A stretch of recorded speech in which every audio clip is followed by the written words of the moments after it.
Selamat malam, jumpa lagi di channel Secangkir Kopi Pahit. Salam secangkir kopi dan jangan lupa ngopi. Ya.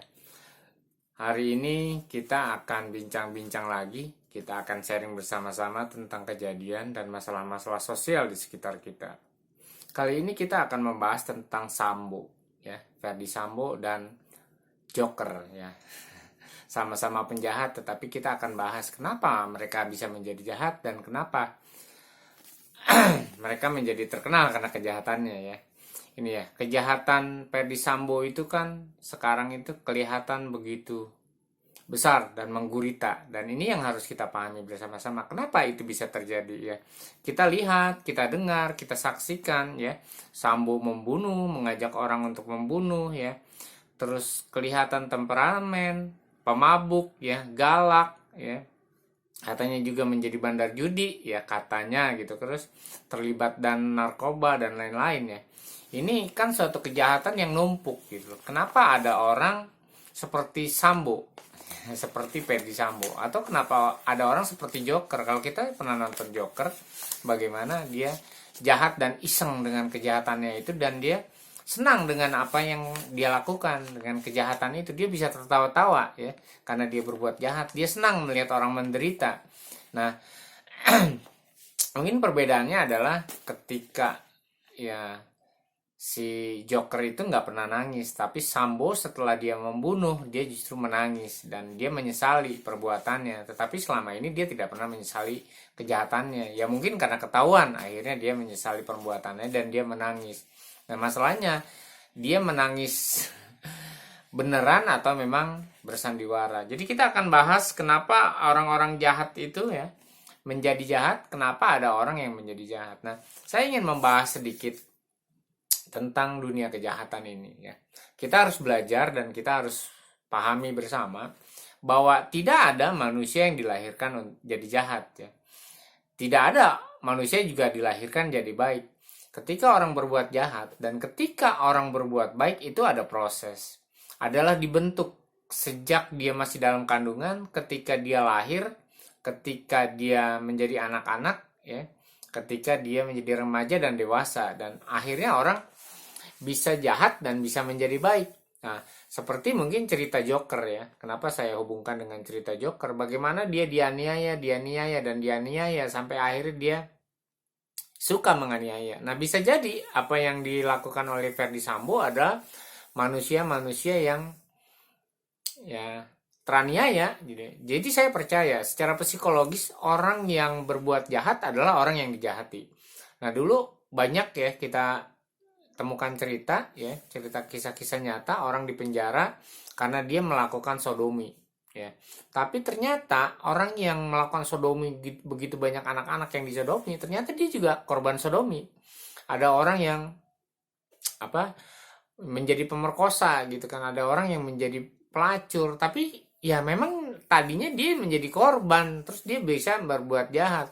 Ya, ada orang yang dianiaya, akhirnya dia menganiaya. Nah, karena itu saya belajar dalam kehidupan kita semua, dalam kehidupan termasuk saya pribadi, yaitu selalu bagaimana ketika kita tabah, ketika kita melawan kejahatan dengan kebaikan, maka hati kita ini yang dipulihkan, sehingga ketika kita tidak terluka hati kita, sehingga kita tidak tertindas, ya, maka kita akan bebas dari suatu kejahatan. Artinya kita tidak akan melakukan kejahatan. Nah, kenapa manusia bisa menjadi jahat? Karena dia tertindas, ya, tadinya. Jadi gini, saya mengumpamakan bahwa karakter manusia itu seperti pegas, seperti per. Semakin ditekan dia semakin kuat untuk memberontak. Ya, lihatlah anak-anak kita, lihatlah siapa di sekeliling kita. Orang-orang yang memberontak, orang-orang yang suka berdemo adalah orang-orang yang tertekan, ya. Tidak ada orang berdemo kalau tidak ditekan. Tidak ada orang yang melawan orang tuanya kalau dia tidak ditekan. Nah, banyak hal di dalam kehidupan kita itu seperti itu. Jadi kenapa kita harus belajar dari kasus Ferdy Sambo? Kenapa kita harus belajar dari Joker? Nah, orang tuh senang nonton Joker, senang nonton Batman gitu kan. Dan kita selalu memusuhi orang yang jahat. Ya, saya menganggap wajar kalau ada orang benci Joker dan atau benci Ferdy Sambo. Tetapi kalau kita runut, ya, kalau kita cek kisah mereka, bahwa sebenarnya mereka adalah orang yang patut dikasihani, ya. Cerita Joker lah, bagaimana dia dianiaya, bagaimana dia dilecehkan, bagaimana dia tidak dihargai, maka dia menjadi jahat. Nah, kembali ke Ferdy Sambo, ya. Ada orang-orang yang cerita tentang siapa Ferdy Sambo. Dia orang yang taat beribadah, ke gereja, ya, banyak nyumbang gitu kan. Terus juga ada cerita bahwa dia itu orang yang pinter, orang yang disiplin dan bertanggung jawab, ya, dulunya gitu kan, waktu SMA segala macamnya, ya, masa mudanya Ferdy Sambo. Terus juga karirnya dia menanjak, ya kan, ketika dia di kepolisian begitu cepat dia untuk menjadi jenderal.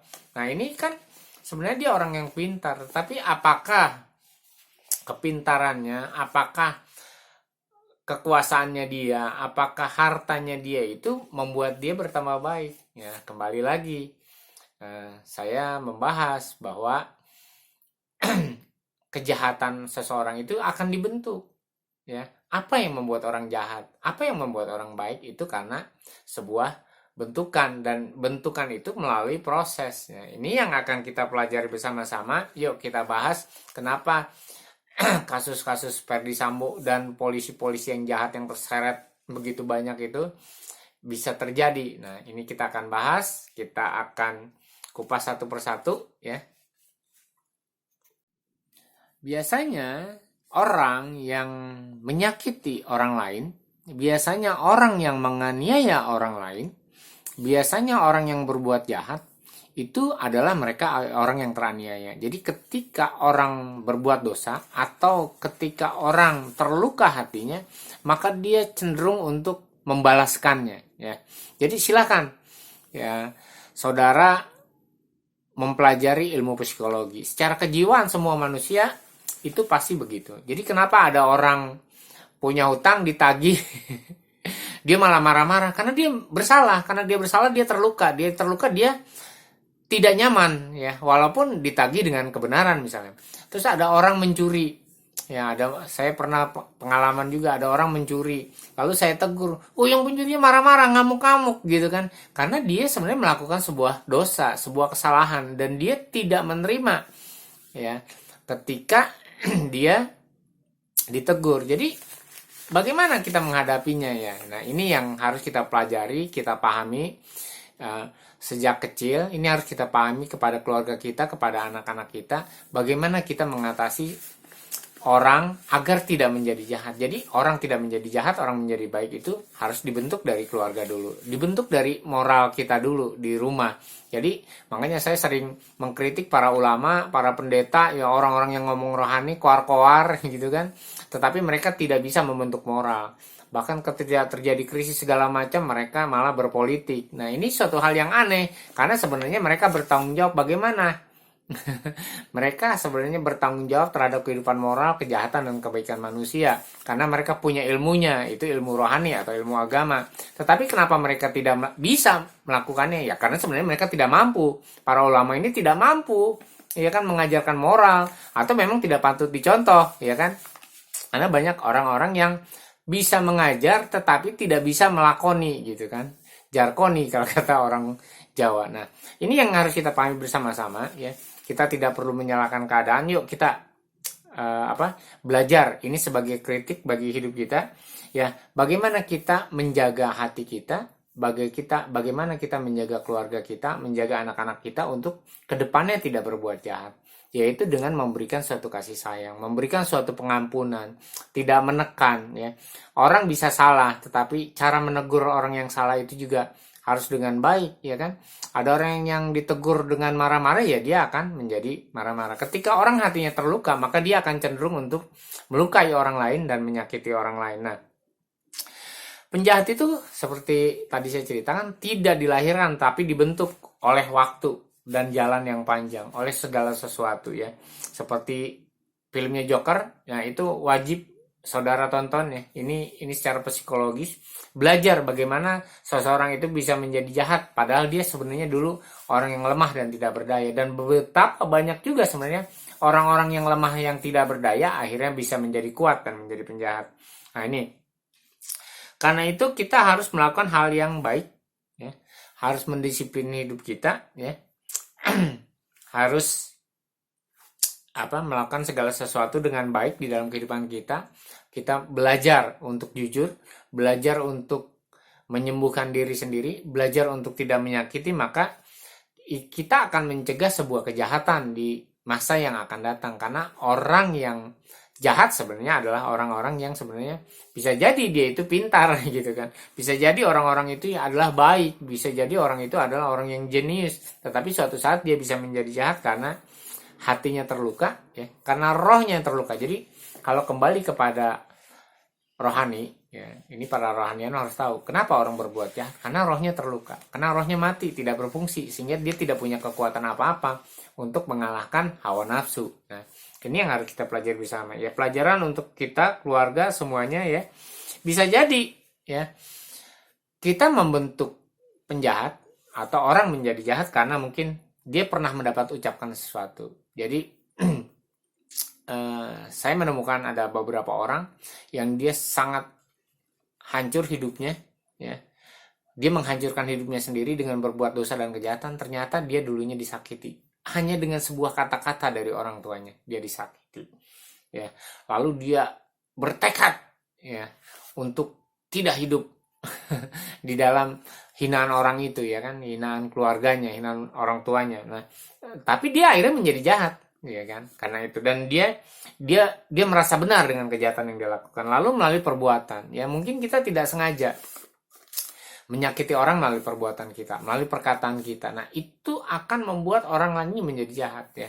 Jadi coba saja saudara punya anak, saudara tampar pipinya sekencang-kencangnya, seumur hidupnya dia akan ingat. Kalau tidak direkonsiliasi, maka dia akan menjadi penjahat dan dia akan menganiaya. Lihat, bagi anak-anak kita yang menganiaya adik-adiknya, bagi adik-adiknya yang menganiaya kakak-kakaknya, lihat, ada sesuatu yang kita bentuk, ya, ada sesuatu yang kita bentuk, yang kita lakukan sehingga mereka bisa menjadi jahat dan kita bilang, oh ini kenapa anak, gitu kan. Nah, itulah yang harus kita pahami bersama-sama, ya. Jadi itu yang harus kita renungkan sama-sama malam hari ini, ya. Siapa kita? Jadi siapa kita akan ditentukan oleh apa? Oleh uang kah? Jadi ada orang baik ketika karena uang dan harta dia akan berubah menjadi jahat. Ada orang baik, ya, karena dia punya jabatan, punya kekuasaan, dia punya kesempatan, ya, akhirnya dia bisa menjadi jahat. Ya, jadi saya yakin seluruh anggota DPR, seluruh orang yang sekarang ini jahat di pemerintahan, gitu kan, dulunya baik-baik saja karena mereka mencari jabatan, ya, untuk mereka hidup lebih baik. Tapi ketika mereka dapat sesuatu, ya, dapat jabatan atau dapat pangkat, dapat kekuasaan, mereka justru berubah menjadi jahat. Nah, apalagi yang bisa orang membuat jahat? Mungkin masalah, ya. Ada orang hidupnya bermasalah terus, akhirnya dia bisa menjadi penjahat, dia bisa menjadi pencuri, dia bisa menjadi pembunuh karena dia menghadapi masalah-masalah yang tidak pernah selesai. Nah, selanjutnya apalagi? Keluarga. Nah, tanpa sadar keluarga adalah orang, atau satu kelompok komunitas kecil yang akan membentuk orang itu menjadi jahat atau baik. Nah, yang selanjutnya yang tanpa sadar. Nah, ini kembali lagi saya mengkritik.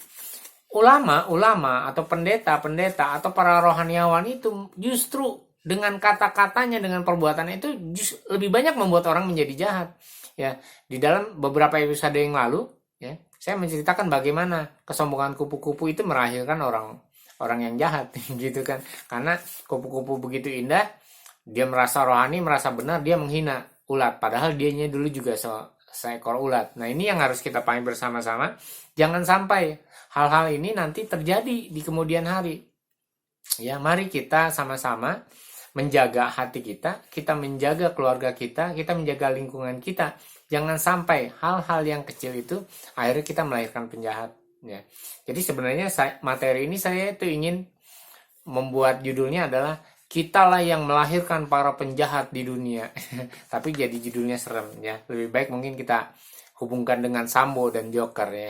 Jadi biar lebih cair, biar lebih nyantai, ya, daripada kita nanti akhirnya merasa tertuduh, ya. Tetapi ada baiknya kita mengkritisi diri kita sendiri supaya kita hidup lebih baik, supaya kita tidak melahirkan para penjahat. Yuk kita mulai dari rumah, yuk kita mulai dari perkataan kita yang baik, Yuk kita mulai dari sikap kita yang baik. Mungkin kita tidak punya ilmu agama, kita tidak punya ilmu rohani yang tinggi, nggak apa-apa. Yang penting kita menunjukkan kebaikan. Ya, saya melihat bahwa contoh ya di grup WhatsApp saya, begitu banyak ya orang-orang yang punya karakter jahat. Ya, saya tidak menganggap mereka jahat sebenarnya. Tapi mungkin dulunya mereka korban sama seperti Joker. Sehingga BBM naik mereka ngamuk-ngamuk. Padahal mereka orang kaya, rumahnya mewah, mobilnya baru, motornya baru. Masa beli bensin 10.000 aja nggak mampu? Kan lucu ya. Sedangkan orang-orang yang di kampung yang miskin, yang nggak punya motor, yang nggak punya mobil, BBM naik, terus angkot naik ya biasa-biasa saja gitu kan. Nah ini yang harus kita pahami bersama-sama. Jadi ketika orang tertekan, ketika orang ingin sesuatu dan dia tidak mencapainya, maka bisa jadi dia akan menjadi jahat. Jadi kita pahami kembali, kita akan ditentukan oleh hidup kita.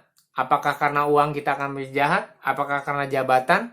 Apakah karena masalah? Apakah masalah keluarga? Apakah karena ya ulama-ulama yang menyudutkan kita, atau orang-orang yang merasa benar yang menghakimi kita menjadi jahat.